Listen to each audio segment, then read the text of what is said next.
ધોરાજીના ST ડેપોમાં 2 નવી બસ ઉપલેટાથી ગાંગડી જવા માટે નવી બસનો શુભારંભ। રાજકોટ જિલ્લાના ઉપલેટામાં ગુજરાત સરકાર દ્વારા ઉપલેટા કેન્દ્રને એક નવી બસ ફાળવવામાં આવી છે। ઉપલેટાથી ગાંગડી જવા માટે નવી બસનો શુભારંભ। ધોરાજીના એસટી ડેપોને એસટી 2x2 નવી બસ ફાળવવા જઈ રહી છે, જે ઉપલેટા ગાંગડી જવા માટેના પેસેન્જરો માટે સારા સમાચાર। ઉપલેટા એસટી ડેપોમાં નવી એસટી બસનું મુહૂર્ત કરતા ધોરાજી ઉપલેટાના ધારાસભ્ય તેમજ ભાજપના અગ્રણીઓ અને આ કાર્યક્રમમાં ઉપલેટા ગામના આગેવાનો તેમજ મહાનુભાવો તેમજ એસટી ડેપો મેનેજર અને એસટીના કર્મચારીઓ હાજર રહ્યા હતા। ભાવેશ ગોહિલ, ઉપલેટા।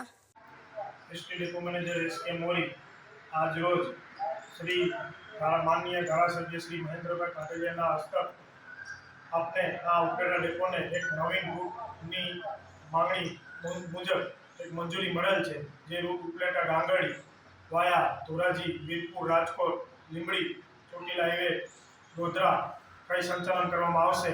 આ સદર રૂટ જે ઉપલેટાની જનતાને, નગરપાલિકાની જનતાના તેમજ આજુબાજુના વિસ્તારના જે ગાંગડી બાજુથી અને દાહોદ ગોધરા બાજુથી વસવાટ કરતા અહીં કામ સબબ આવતા લોકોને તેના વતન સુધી જઈ શકે તે ધ્યાનમાં રહે અને ઉપલેટા કેન્દ્ર ખાતેથી આ નવીન રૂટ શરૂ કરવામાં આવેલ છે, જેમનું તમામ નગરજનોને તેમજ દાહોદ ગોધરા બાજુથી અહીં વસવાટ કરતા અથવા તો કામના અર્થે આવતા તમામ મજૂર વર્ગ તેમજ તમામ વ્યક્તિઓને આ સદર રૂટનો બહોળા પ્રમાણમાં ભાગ લઈ અને વધુમાં વધુ ભાગ લઈ તે બાબતની एक डेपो मैनेजर तरीके उपलेटा डेपो तरीके